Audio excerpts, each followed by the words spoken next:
ठीक है, आज जो क्लास होगी ना ईडीएम वाली होगी। ईडीएम सुना है क्या आपने? ईडीएम ईडीएम से हम लोग पिछले क्लास में क्या करते हैं, नाउन फिनिश हो गया तो नाउन स्टार्ट, ठीक है। तो नाउन आपने सुना है, नाउन जानते हैं? ठीक है, मैं आपको कुछ नहीं कर रहा, उसके बाद आपको पढ़ा, ठीक है।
Is pronoun.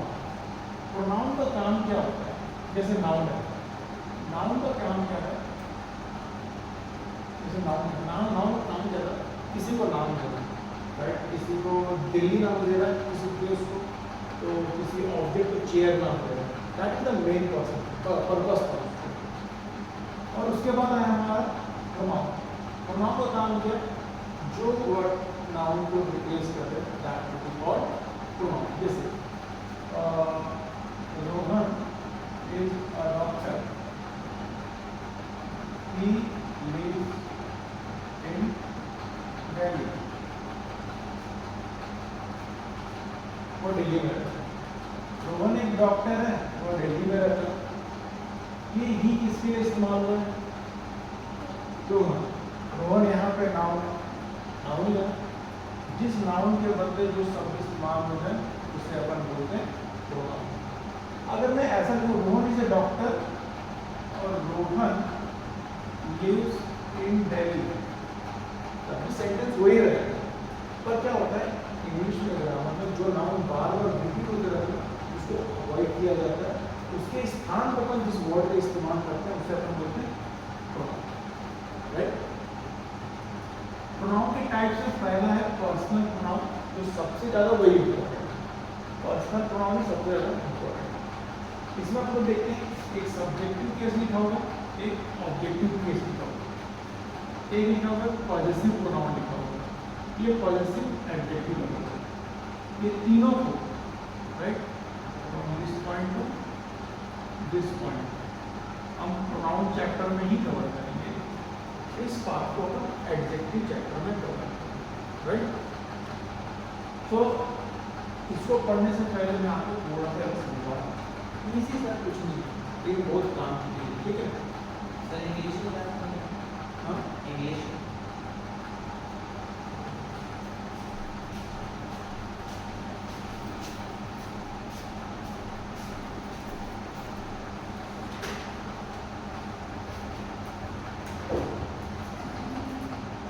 Pronoun chapter start करते हैं। प्रोनाउन चैप्टर में हम पहला पर्सनल प्रोनाउन पढ़ रहे थे। हम कह रहे हैं कि प्रोनाउन किसे कहते हैं? प्रोनाउन उसको कहते हैं जो नाउन को रिप्लेस करे। जैसे Rohan is a doctor, he lives in Delhi, ये ही किसके लिए इस्तेमाल होगा? रोहन के लिए। तो अगर कोई लड़की हो तो उसके क्या इस्तेमाल करता है? शी। इसको एक प्रोनाउन देता है, उसमें कुछ और देता है, ठीक है? तो उसमें क्या देखिए, यहाँ तो सबसे पहले मैं क्या देखूँ, वो नजर जो ये सबसे इम्पोर्टेंट है। ये समझ गए तो बाकी कुछ नहीं है। किसी भी सेंटेंस में, है ना, इस सेंटेंस में अगर एक्शन हो रहा है, एक्शन क्या हो सकता है? रनिंग एक्शन हो सकता है, ईटिंग एक्शन हो सकता है, वॉचिंग एक्शन हो सकता है, ठीक है, रीडिंग एक्शन हो सकता है, दिस ऑल कॉल्ड एक्शन। और दुनिया में जहाँ भी एक्शन हो रहा है तो उसके एक्शन को कोई ना कोई परफॉर्म कर रहा होगा। एक्शन अपने आप तो होगा नहीं, तो कोई ना कोई परफॉर्म कर रहा होगा। तो जो एक्शन को परफॉर्म कर रहा है उसे क्या बोलते हैं? Subject, your of the action. उस काम को जो कर रहा है, इतना ही इसका एक डेफिनेशन है। सब्जेक्ट किसी बोलते हैं जो काम कर रहा है उस सबको सब्जेक्ट कहलाता है। एक सब्जेक्ट नाउन भी हो सकता है, एक सब्जेक्ट प्रोनाउन भी हो सकता है, ठीक है? क्या समझ? ऑब्जेक्ट, ऑब्जेक्ट किसको बोलते हैं? Receiver of the action. मतलब कि अगर भोजन कोई खा रहा है तो कुछ तो खा रहा होगा, व्हाट ही इज ईटिंग। अगर तो कुछ रीड कर रहा है, कुछ तो रीड कर रहा है, what he is reading, right? He is watching something, तो कुछ तो वॉच कर रहा होगा। ये जो व्हाट का जवाब मिलता है ना, ये क्या कर रहा है, क्या खा रहा है, उसको हम क्या बोलते हैं? ऑब्जेक्ट। ऑब्जेक्ट भी नाउन हो सकता है, ऑब्जेक्ट भी प्रोनाउन हो सकता है। Examples, Mahesh likes books. Mahesh को क्या पसंद है? किताबें। इस पूरे सेंटेंस में एक्शन कौन सा है? महेश का एक्शन है, लाइक्स एक्शन है ना, ये क्या कहलाएगा हमारा? वर्ब, क्रिया, एक्शन कॉल्ड वर्ब। अगर इस एक्शन को कौन परफॉर्म कर रहा है, कौन पसंद कर रहा है? महेश ना। तो महेश, इस वर्ब का सब्जेक्ट कौन है? महेश है। महेश यहाँ पे किस रूप में? नाउन के रूप में। और एक सब्जेक्ट नाउन हो सकता है, ठीक है? रोहन रीड्स बुक्स, इसमें एक्शन कौन सा? रीड्स, और रीड्स क्या हो गया? वर्ब। अगर रीडिंग चल रही है तो कोई तो रीड कर रहा होगा, कोई तो एक्शन परफॉर्म कर रहा होगा, तो उसे क्या बोलेंगे अपन? रोहन कर रहा है, उसे अपन क्या बोलेंगे? सब्जेक्ट। रोहन किस फॉर्म में यहाँ पे? नाउन के रूप में, ठीक है। रीना वॉचेस मूवी, वॉच करना एक एक्शन है, वॉचिंग समथिंग, तो somebody wants to watching there, तो कौन वॉच कर रहा है? Reena. The door of the action, ये क्या करेंगे? सब्जेक्ट, और रीना यहाँ पे क्या? नाउन। एक सब्जेक्ट एक नाउन हो सकता है। और आप देखोगे अगर पसंद कर रहा है, मोहन लाइक्स, पसंद कर रहा है तो कुछ तो लाइक कर रहा है, क्या लाइक कर रहा है? तो व्हाट का जवाब मिल रहा है तुमको, तो व्हाट का जवाब मिले उसमें क्या बोलेंगे? ऑब्जेक्ट। रीड कर रहा है, रीड कुछ तो कर रहा होगा, तो क्या रीड कर रहा है? व्हाट का जवाब मिले क्या कह रहा है? बुक। वॉच कर रहा है, अरे कुछ तो वॉच कर रहा होगा, क्या वॉच कर रहा है? मूवीज, क्या कहलाएगा? ऑब्जेक्ट। आप देखोगे बुक एक नाउन है, बुक्स भी एक नाउन है, मूवीज भी नाउन है, ठीक है। और एक ऑब्जेक्ट नाउन हो सकता है, तो सब्जेक्ट नाउन से ऑब्जेक्ट भी नाउन हो सकता है। ये समझ में आएगा? कोई दिक्कत नहीं। आई लाइक हर, मैं उसे पसंद करता लिखा हूँ, इसमें एक्शन कौन सा? लाइक ना, लाइक। ये अगर वर्ब है तो कौन पसंद कर रहा है? पसंद कौन कर रहा है? आई। तो जो डूअर ऑफ द एक्शन क्या कहलाएगा? सब्जेक्ट, ठीक है। पसंद कर रहा है, किसी को तो पसंद कर रहा है, किसको? ये क्या कहलाएगा? ऑब्जेक्ट। यहाँ पे सब्जेक्ट और ऑब्जेक्ट नाउन के फॉर्म में ना, यहाँ सब्जेक्ट और ऑब्जेक्ट किस फॉर्म में? प्रोनाउन के फॉर्म में। और एक सब्जेक्ट और ऑब्जेक्ट प्रोनाउन भी हो सकता है। सिमिलरली सी लाइक्स मी, तो मुझे पसंद करती है, तो पसंद करने का काम इसने किया, ये क्या कहलाएगा? सब्जेक्ट। और तुझे तो पसंद कर देगा, ये क्या कहलाएगा? ऑब्जेक्ट। दे लव देम, पसंद करना के लिए ये लोग कर रहे हैं, और किसी को कर रहे हैं, किसको कर रहे हैं? किसी। यू वॉच मूवी, आप मूवी देखते हैं, वॉच करने का काम कौन कर रहा है? यू। आप वॉच करके कुछ तो वॉच कर रहे होंगे, क्या कर रहे हैं? मूवी। यहाँ पे सब्जेक्ट प्रोनाउन है, ऑब्जेक्ट क्या है? राइट। वी कॉल्ड हर, बुलाया, हमने बुलाया, किसको बुलाया? उस लड़की को बुलाया। आई इनवाइटेड देम, निमंत्रण देना एक एक्शन है, मैंने निमंत्रण दिया, किसी को तो दिया होगा। यू इनवाइटेड अस, इनवाइट किया, अस का मतलब हम लोग। इसलिए पर यहाँ पे एक चीज बस कैच करना है आपको, जो सबसे प्राइम चीज है जिसके लोग मिस करते हैं। और क्या करिएगा, यहाँ पे क्या लिखा होगा? वी, ठीक है। क्या मैं वी को अस कर सकता हूँ? क्या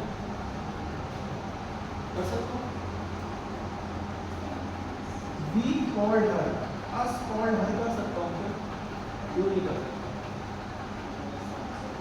यस, क्योंकि अस हमारा ऑब्जेक्टिव केस है और वी यहाँ पे सब्जेक्ट, हमको सब्जेक्ट चाहिए ना, बुलाने वाला एक्शन, तो हमेशा मैं कहाँ से पिक कर रहा हूँ?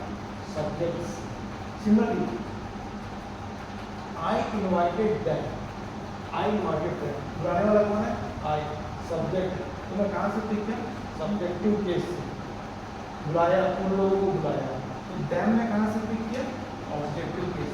ये समझ में आ रहा है? यू इनवाइटेड अस, अस देखने का काम कीजिए, यू का सब्जेक्ट और ऑब्जेक्ट केस तो एक ही होता है, ठीक है। इट का सब्जेक्ट और ऑब्जेक्ट केस एक ही होता है। जैसे सी लाइक्स मी, शी मैंने कहाँ से पिक किया? सब्जेक्टिव केस, मी ऑब्जेक्टिव केस, ठीक है। दे लव देम, ये लोग उनसे प्यार करते हैं, तो दे में कहाँ से पिक किया? सब्जेक्ट से, और इनको प्यार करते हैं? ये समझ में आए? अब तक आई और वी को बोलते हैं हमारा फर्स्ट पर्सन, यू को बोलते हैं सेकंड, ही सी इट को बोलते हैं थर्ड, और ही सी इट का ये प्लूरल होता है, ठीक है। तो आई और वी मतलब जो बंदा बात कर रहा है, यू मतलब जिसको मैं सुना रहा हूँ, ही सी इट मतलब इस थर्ड पर्सन जो यहाँ पे अवेलेबल नहीं है उसके लिए इस्तेमाल करते हैं। समझ में आई? पक्का? श्योर? नोट कर रहे थे? चलिए, नोट कर लीजिए।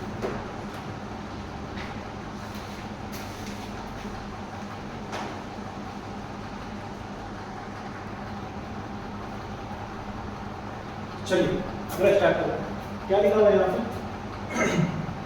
ये दोनों को समझाया था, सब्जेक्टिव केस कब यूज करना, ऑब्जेक्टिव केस कब यूज करना है। दोनों प्रोनाउन ही है, दोनों का काम प्रोनाउन का ही है, पर इसका जो इस्तेमाल है वो अलग अलग स्थान पे। सब्जेक्ट जब लगेगा अपने को मनता है ये वाला, ऑब्जेक्ट लगेगा तब अपने को मनता है ये वाला। इतने ही आता है, ठीक है। अगर लिखा मैंने पॉजिटिव प्रोनाउन, ये वाला लिखा पॉजिटिव प्रोनाउन, ठीक है, ध्यान दीजिएगा। ये पॉजिटिव एडजेक्टिव लिखा हुआ है, यहाँ पॉजिटिव प्रोनाउन लिखा है। पॉजिटिव प्रोनाउन मतलब पॉजिटिव मतलब होता क्या बताइए? पॉजिटिव मतलब हाँ, you're owner of something, that वो आपका है, आप उससे कनेक्टेड है, आपका टीचर, आपका सब्जेक्ट, आपकी कॉपी, आपकी पेन। पॉजिटिव उसी होता है उसको मालिक डिक्लेयर होता है। यहाँ पे क्या लिखा हुआ? This is my car, that is your car.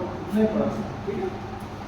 This is my car, that is your, ये कार मेरी है, वो वाली कार आपकी है। दिस इज योर कार, ये वाली तुम्हारी है, और दैट इज हर कार, वो वाली उस लड़की की। This is her car, that is our car, वो वाली हमारी है। This is his car, that is their car, उनकी कार। आप चाहे योर कार पढ़े चाहे योर्स पढ़े, एक ही मतलब है। चाहे हर कार पढ़े चाहे हर्स पढ़े, एक ही मतलब है। चाहे अवर कार पढ़े चाहे अवर्स पढ़े, एक ही मतलब है। चाहे देयर कार पढ़े चाहे देयर्स पढ़े, एक ही मतलब है। इस एस के अंदर वो कार ऑलरेडी छुपा है, मतलब कि इस केस एस के अंदर ऑलरेडी वो नाउन है, तो हमें एक कार उसके बाजू में लगाने की जरूरत नहीं है। तो ये करके जितना लिखा है, ये जितना, ये पूरा क्या कहलाएगा? Positive pronoun. एग्जाम में कैसे है, जैसे मैं कहा कि ये ऐसे यहाँ पे ऑलरेडी मेंशन, उसका मतलब वो नाउन है वहाँ, तो भाई एक नाउन के बाजू में एक और नाउन कभी नहीं है, ठीक है। तो 100% इसके बाद कभी भी नाउन नहीं आएगा, कभी भी नाउन नहीं आएगा, ठीक है। जैसे इसके बाद नाउन हमेशा आएगा, रीजन है ना, our, your, use, her, our, their, her, इसके बाद नाउन हमेशा आएगा, और पॉजिटिव प्रोनाउन के बाद नाउन कभी नहीं आएगा। इतना बस याद रखना, याद रखो। आगे थोड़ा सा बढ़ो। डेमोन्स्ट्रेटिव प्रोनाउन, डेमोन्स्ट्रेशन मतलब क्या होता है बताइए? डेमोन्स्ट्रेशन मतलब बता, आप नेशनल लॉ यूनिवर्सिटी से LLB किए, बढ़िया प्लेसमेंट हुआ, उसके बाद गए कार शोरूम में, कार वाले में, तो क्या बोलेंगे आपको? शोरूम वाले आपको डेमो दिखाएंगे, ये कार ऐसी है, इसका कलर ये, इसका एज भी इतना, टॉर्क इतना, माइलेज इतनी है, एक और चला हुआ है, that is called demo, showing something. हो सकता है आपके पास जो खड़ी कार है उसको बोलेंगे ये वाली कार, और जो दूर में खड़ी है वो वाली कार, ऐसे ही बोलते हैं ना, बस वही वाला पढ़ना है। यहाँ पे क्या लिखा हुआ? दिस और दैट, दीज और दोस, ये चारों डेमोन्स्ट्रेटिव, ठीक है। दिस और दैट इस्तेमाल होता है सिंगुलर के लिए, और दीज और दोस इस्तेमाल होता है प्लूरल के लिए, ठीक है। अब अगला सवाल, सर इसका कब इस्तेमाल होगा, इसका कब इस्तेमाल होगा? दोनों सिंगुलर है, तो मैं बता रहा हूँ दिस और दीज पास के लिए, something which is close to you, near, by distance, और दैट और दोस दूर के लिए, which is at the certain distance, ठीक है। दिस इज अ कार, यह एक कार है। दैट इज ए कार, वह एक कार है। दिस मतलब पास में रखी हुई एक कार, दैट बोले तो दूर में रखी हुई एक कार। अगर मैं दिस को प्रोनाउन कह रहा हूँ और दैट को भी प्रोनाउन कह रहा हूँ, प्रोनाउन इस्तेमाल कर होता है नियर, वो किसी नाउन के लिए इस्तेमाल होता है। तो ये दिस किसके लिए इस्तेमाल हो रहा है? कार के लिए, दैट इज इस्तेमाल होगा कार के लिए, ठीक है। These are cars, ये सभी कार हैं which is available near to you. Those are cars which is available at a certain distance. These की pronoun है, those भी pronoun है। These अगर pronoun है किसके लिए इस्तेमाल हुआ? cars के लिए। those इस्तेमाल है किसके लिए इस्तेमाल हुआ? cars के लिए। पास में रखी कारें, दूर में रखी कारें। पर आप ये नोटिस करोगे जिसके साथ हेल्पिंग वर्ड क्या इस्तेमाल हुआ और बीस के साथ क्या इस्तेमाल हुआ? समझिए। चलो आप बताइए हमारे तीन सेंटेंस है, ए बी सी, इनमें से कौन सा ग्रामेटिकली करेक्ट है? हाँ बी, आप बताइए।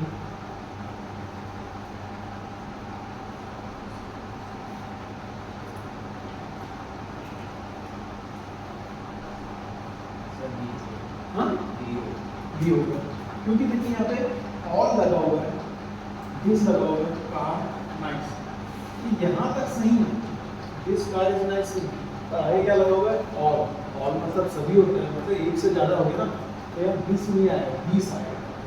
Similarly all these cars are nice, this लगा हुआ प्लूरल है, आर लगा हुआ है, सही। All these car are nice, this लगा है, कार लगा या आर लगा, ठीक है, ये पहचान पाया ना? श्योर? आप नोट करना चाहते हैं? नोट कर लीजिए, नोट कर लिया तो नोट कर लीजिए अच्छी बात।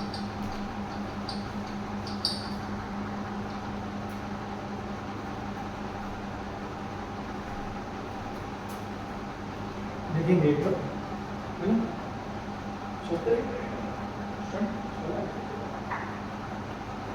डिस्ट्रीब्यूटिव प्रोनाउन लिखा हुआ है, रेसिप्रोकल प्रोनाउन लिखा हुआ है, रिफ्लेक्सिव प्रोनाउन लिखा हुआ है, ठीक है। रेसिप्रोकल में लिखवाते हैं इजी सा, कुछ नहीं है। रेसिप्रोकल प्रोनाउन में दो प्रोनाउन इस्तेमाल होते हैं, एक का नाम है ईच अदर, दूसरे का नाम है वन अदर। इसको हम नेम में ऐसे कुछ बता रहे हैं, नाम ये दोनों प्रोनाउन है। मैं कह रहा हूँ कि ईच अदर कब इस्तेमाल करना है? जब लोगों की संख्या कितनी है? दो। वन अदर का इस्तेमाल करें जब लोगों की संख्या दो से ज्यादा हो, प्लस लिखा होगा यानी दो से ज्यादा। यहाँ पे लिखा हुआ ईच अदर, यहाँ पे one other. These two brothers love each other, ये दो भाई है आपस में प्यार करते हैं। These five brothers love one other, ये पांच भाई है आपस में प्यार करते हैं, ऐसा लिखा होगा। मैं बोल रहा हूँ कि वन अदर एक प्रोनाउन है, ईच अदर एक प्रोनाउन है, क्या मैं लिखा दूं क्या जैसे प्रोनाउन। अगर ये प्रोनाउन है इनका नाउन कौन सा होगा?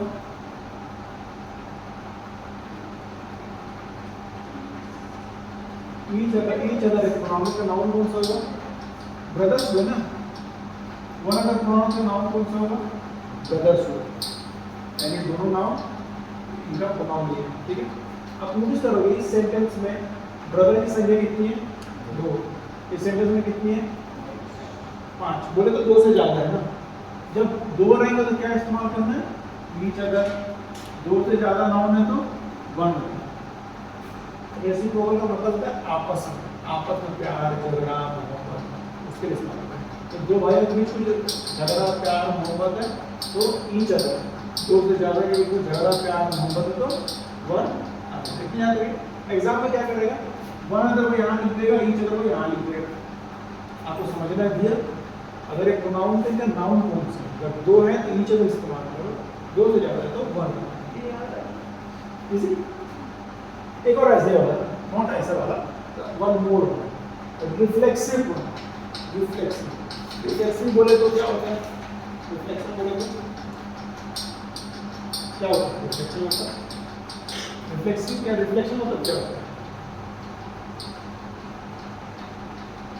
रिफ्लेक्शन मतलब हाँ प्रतिबिंब, वही प्रतिबिंब उसका बनता है, copy of the same thing, right. उसका रिफ्लेक्ट होता है, बच्चा माँ का रिफ्लेक्सिव बोलते हैं ना, रिफ्लेक्शन बोलते हैं ना, बच्चा और माँ का मिलता है तो उससे हम बात करते हैं। रिफ्लेक्सिव प्रोनाउन में अपन तीन शब्दों का इस्तेमाल करते हैं, my self, her self, himself, themselves yourself सुना है ना आप लोगों ने, इसी को बोलते हैं रिफ्लेक्सिव प्रोनाउन। अब मसला है कि इसे इस्तेमाल कब करना है, ठीक है, ध्यान देना, ये इजी है, आपको आराम से he called her, कॉल मतलब उसने बुलाया, किसने बुलाया, किसने बुलाया, सब्जेक्ट है, और किसी को तो बुलाया, किसको बुलाया, क्या कहलाएगा, ऑब्जेक्ट। अब नोटिस करो, बुलाने वाला एक आदमी है और जिसको बुला रहा है वो अलग इंसान। he killed her, kill मारना है, इसने मारा, इसको मारा, इसको मारा, मारने वाला अलग है और जो मारा वो भी अलग है, यानी इन दोनों सेंटेंस में सब्जेक्ट और ऑब्जेक्ट बराबर नहीं, ये दोनों अलग अलग है, ठीक है। पर यहाँ पे देखिए, he killed himself, he killed himself, इसने मारा, मारने का काम कौन किया, इसने किया, पर किसको मारा उसने, खुद को, स्वयं को मारा ना, तो मैं क्या इस्तेमाल करूँ, himself। she hurt herself, hurt किया, इसने किया, किसको किया, खुद को किया, यानी ही ना तो himself लिखा, she ना तो herself लिख दिया। अगर वही they enjoyed, इन्होंने एंजॉय किया, ऐसे एंजॉय किया, themselves मतलब खुद ही कंपनी को एंजॉय किया, बढ़िया आराम से जो है चाय पानी नाश्ता किया, उस सेंस में, ठीक है। तो they enjoyed themselves, तो ये लोग एंजॉय किया, यानी जब सब्जेक्ट और ऑब्जेक्ट आपस में बराबर होते हैं, सब्जेक्ट और ऑब्जेक्ट देखिए ना, तो अपन यूज रिफ्लेक्सिव प्रोनाउन, तो अपन क्या इस्तेमाल करते हैं, रिफ्लेक्सिव। इजी बताइए मुझे, पूरी गड़बड़ ठीक है।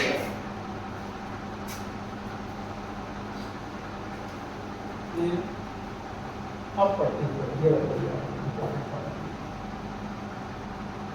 बुक करने की कोशिश करना है।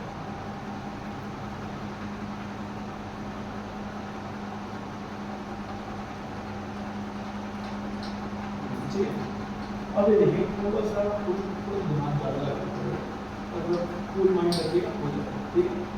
ऑलरेडी कोचिंग से आए हैं, कोचिंग से होते हुए आ रहे हैं, ध्यान रखना। डिस्ट्रीब्यूटिव प्रोनाउन, डिस्ट्रीब्यूशन मतलब क्या होता है, देना, एक को दिए, दो को दिए, दोनों को दिए, किसी एक को दिए। ऐसा हो सकता है मेरे पास दो भाई हैं, ए और बी, हो सकता है मैं एक को एप्पल दूं, दूसरे को ना दूं, एक को एप्पल दूं, दूसरे को ना दूं। ये भी पॉसिबल है कि मैं दोनों को दूं, ये भी पॉसिबल है मैं इसको दूं, मैं इसको दूं, राइट। पर वही मान लो मेरे पास तीन भाई हैं, तो चांसेस क्या बनता है, मैं किसी को भी ना दूं, ये भी डिस्ट्रीब्यूशन है। एक केस में बोला कि दो भाई, दो में से किसी एक को, या दोनों को, या दोनों को, तीन भाई तीनों को, ठीक है। इधर लिखा हुआ है, ठीक है। इधर होते हैं, इधर उसका मतलब होता है नंबर ऑफ पीपल या number of things are two. इधर होते हैं लोग दो हैं या वस्तुएं दो, ठीक है। इधर नन का मतलब होता है वस्तुओं की संख्या दो से ज्यादा, ठीक। इधर के दीजिए मतलब दो ही हो सकते, दो से ज्यादा नहीं है। इधर मतलब दो ही हो सकते, दो से ज्यादा नहीं है। नन मतलब दो से ज्यादा, 3 4 5 6 कुछ भी। इधर का मतलब होता है ए और बी, इधर का मतलब होता है या तो इसको दिया, या तो इसको दिया, या इसको दिया, फिर दोहरा। इधर मतलब होता है इसको दिया या इसको दिया, दोनों को नहीं दिया, किसी एक को दिया। नीदर का मतलब होता है ना इसको दिया ना इसको दिया, इसका मतलब नेगेटिव होता है, इसका मतलब किसी एक को दिया, इसमें किसी को दिया, मतलब यहाँ पे किसी एक को दिया जा रहा है, किसी एक को दिया जा रहा है, यहाँ पे किसी को नहीं देते, जीरो। नन का मतलब भी होता है किसी को नहीं देते, ठीक है। तो अगर अब लोगों की संख्या कितनी, 3 है, 2 से ज्यादा है, किसी को नहीं दे रहा मतलब ये भी क्या हो गया, जीरो लोग, ठीक है। अब मैं sentence either of the two books is important. Either को कह रहा हूं मैं प्रोनाउन है, ईदर को बोल रहा हूं ये प्रोनाउन है, नन को बोल रहा हूं ये प्रोनाउन। अगर either of the two groups is important, अगर जो प्रोनाउन बोलो उसका नाम कौन सा कहलाएगा? हाँ, तो उसके कहलाएगा ग्रुप्स। नीदर ऑफ प्रोनाउन का प्रोनाउन, अगर प्रोनाउन का नाउन कौन सा कहलाएगा? बुक्स। नाउन अगर प्रोनाउन का तो बुक्स कौन सा, ऐसा नाउन कौन सा कहलाएगा? बुक्स। अगर नाउन प्रोनाउन का नाउन, अगर नाउन नन प्रोनाउन है तो उसका नाम बुक्स हो जाएगा। देखिए ईदर और नीदर के सामने क्या लिखा होगा? टू। पर नन के सामने क्या लिखा होगा? Five, which is more than. इसमें इधर और टू बुक्स मतलब दो में से कोई एक ही किताब इंपॉर्टेंट है, दोनों नहीं, दोनों में से कोई एक किताब। यहाँ पे दो बुक्स है तो एक ही बुक इंपॉर्टेंट है, दूसरी नहीं है, तो एक ए और बी। नीदर और टू बुक्स इज इंपॉर्टेंट, मतलब यहाँ पे बुक्स कितने? दो, ना पहला इंपॉर्टेंट है दूसरा इंपॉर्टेंट। समझ में? फाइव बुक्स नन, यहाँ बुक्स कितने? पहला दूसरा तीसरा में चौथा ना कोई भी। इसमें एग्जाम में कैसे आएगा? या तो इसको फाइल कर देगा या तो इसको नन कर देगा। अगर इसको नन करेगा तो वो यहाँ पे क्या करना पड़ेगा? टू से ज़्यादा जो भी नंबर हो। अगर गलती से यहाँ पे इधर कर दिया तो मुझे क्या करना पड़ेगा? इसको मिनिमम टू करना ही पड़ेगा, वो कितना भी वहाँ पे समझ पाएगी। और एक क्लिक अभी भी बचेगा, एक दो बचे। यहाँ पे हमेशा जो नंबर ऑफ आइटम या नंबर ऑफ पीपल होंगे यहाँ पे जो नाउन, तो हमेशा प्लूरल होंगे। क्या होंगे? क्यों होंगे? क्यों होंगे प्लूरल? हाँ, क्योंकि वो सिलेक्शन करना है ना। सिलेक्शन कभी एक दो रहेंगे, तीन रहेंगे तभी सिलेक्शन कर सकते हैं, एक ही सिलेक्शन करते हैं। दो लड़कियां होंगी उनमें से एक को सेलेक्ट किया जा सकता है, ठीक है? या दो स्टूडेंट उनमें से एक को एग्जाम में सेलेक्ट किया जाता है, पर एक ही है तो सिलेक्शन में बात नहीं होती है। तो दो हो चाहे दो से ज़्यादा, तो सिलेक्शन की बात करते हैं। तो आपको यहाँ पे जो आर्टिकल या ह्यूमन बीइंग है वो बहुवचन में ही होना चाहिए, ठीक है? तो यहाँ पे देखिए उसका सर यहाँ पे पड़ता है। ये देखिए इज लिखा हुआ, इज हेल्पिंग वर्ब और कौन सा हेल्पिंग वर्ब? सिंगुलर वर्ब, ठीक है? क्योंकि यहाँ लोगों की संख्या कितनी है? एक। जीरो है तो तब भी सिंगुलर, जीरो है तो अगेन सिंगुलर। क्या देखिए एग्जाम में कैसा है? यहाँ पे लिख देगा आर लिख देगा, या फिर हैव लिख देगा, या फिर वर लिख देगा। ये कभी नहीं आ सकते, ठीक है? यहाँ पे इज आ सकता है, या वॉज आ सकता है, या हैज आ सकता है, ठीक है? याद रखिएगा। कोई डाउट यहाँ पे? डन?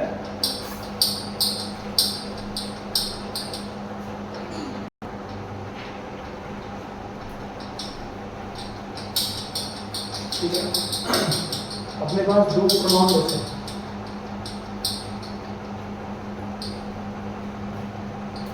हमारे पास दो प्रोनाउन हैं, एक है इंट्रोगेटिव नॉट एडजेक्टिव में ये इंट्रोगेटिव प्रोनाउन, ठीक है? और एक रिलेटिव प्रोनाउन। इसका थोड़ा बहुत कनेक्शन इसके साथ है, इसलिए इसको पहले पढ़ते हैं। पर याद रखिएगा यू जहाँ भी दिखेगा इंग्लिश में जहाँ भी वो दिखेगा ना, तो किसको एड्रेस करेगा हमेशा? सब्जेक्ट। सब्जेक्ट के लिए इस्तेमाल होगा। whom जब भी इस्तेमाल होगा किसके लिए इस्तेमाल होगा? सब्जेक्ट के दो बात याद। इंट्रोगेटिव प्रोनाउन, इंट्रोगेशन मतलब सवाल पूछने, ठीक है? What colour do you like? What colour do you like? इसमें वर्ब कौन सा है? ये है, ये बंदा पसंद करता है, पर क्या कलर पसंद करता है वही तो सवाल पूछ रहे हैं। तो ये व्हाट क्या है यहाँ पे? अरे यार गलत चीज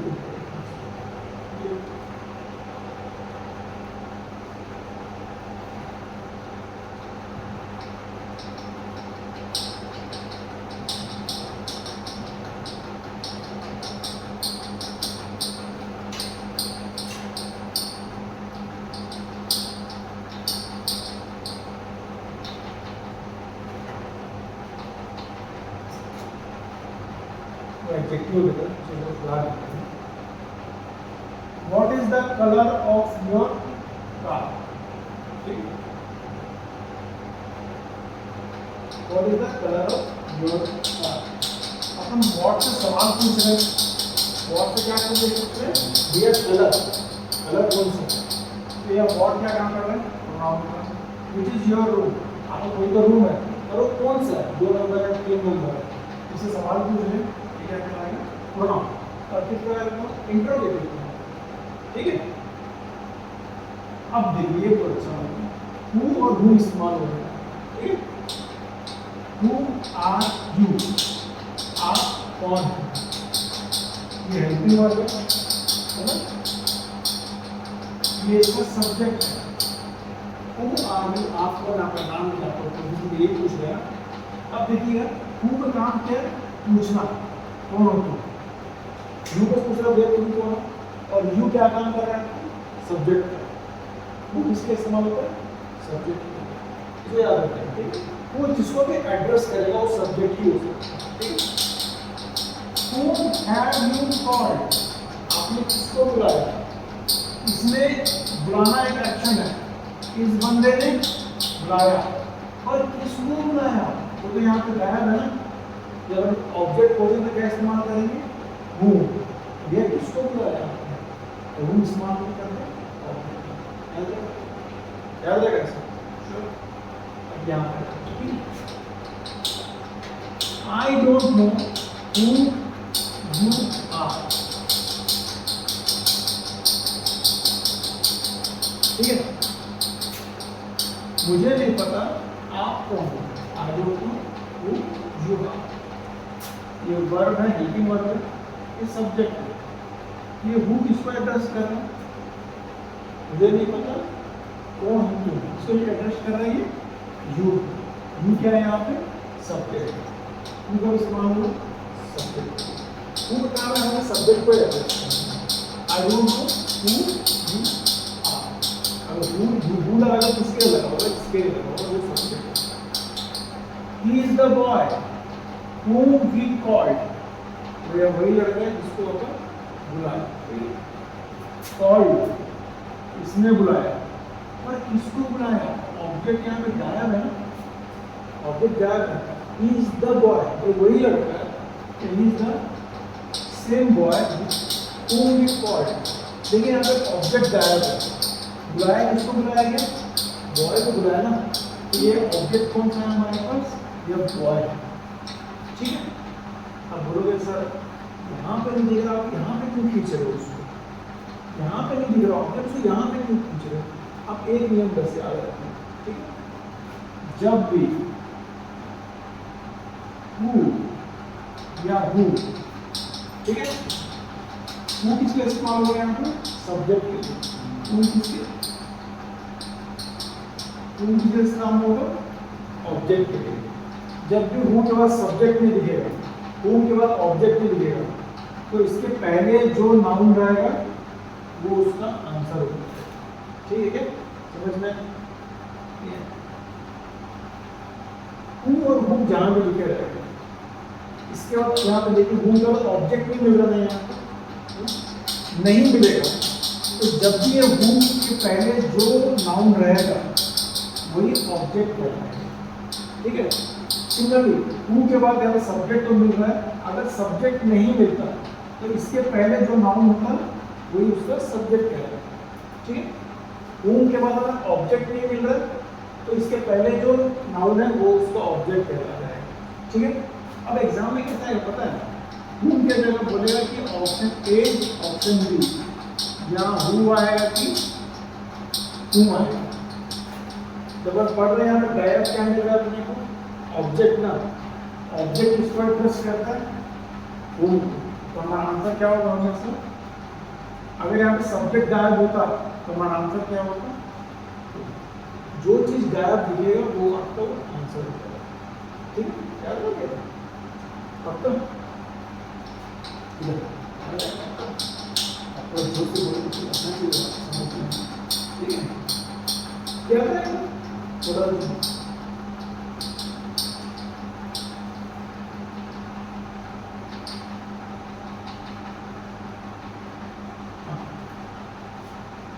the pen, this is the same pen which we bought, that we bought. अब देखोगे इसका ऑलमोस्ट सेकंड सेम लिखा हुआ है, और ये जो रिलेटिव प्रोनाउन है, रिलेटिव प्रोनाउन बोलो तो मिड में जो रहता है कनेक्ट करता है, which of that गायब अलग अलग, which का काम और that का काम हमेशा नॉन लिविंग के लिए रहता है, जैसे who और whom इंसान के लिए इस्तेमाल होता है, ये नॉन लिविंग के लिए इस्तेमाल होता है, ठीक है। अब नॉन लिविंग के लिए इस्तेमाल होता है निर्जीव के लिए, नॉन लिविंग के लिए, तो पेन नॉन लिविंग है उसके लिए which इस्तेमाल होता है, पेन के लिए that इस्तेमाल होता है। तो आप बोलो ये सब कैसे फाइंड आउट करेंगे, कब that आए कब which आए। अब यहाँ पे देखिए यहाँ पे क्या लिखा हुआ है, द सेम, जब भी द सेम वर्ड आए आपके सामने है ना, हमेशा उसके सब क्या रखते हैं, that। ठीक है, द सेम का मतलब होता है जोड़ देना, यार ये वही पेन है जिसको मैं खरीदा, हमेशा द सेम मतलब जोड़ का लफ्ज इस्तेमाल होता है that, अन्यथा हम कुछ इस्तेमाल करते हैं, ठीक है। तो याद रखिएगा आपको, ठीक है, यहाँ पे समझ में आएगा आपको।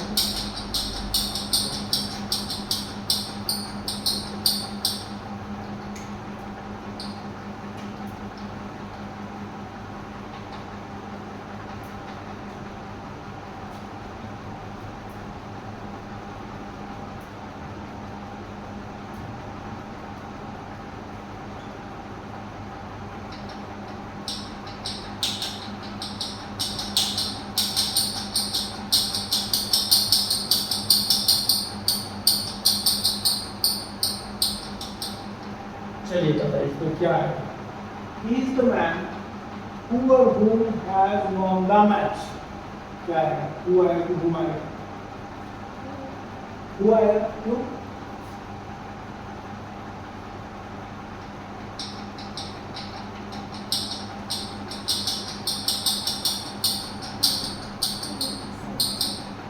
ये वर्ब है, वर्ब है, जीता तो क्या जीता, मैन जीता, यहाँ सब्जेक्ट गायब है, तो सब्जेक्ट कौन सा कहलाएगा, ये वाला उसका सब्जेक्ट बन जाएगा, और जब सब्जेक्ट का एड्रेस कौन सा हु करता है कि हु करता है,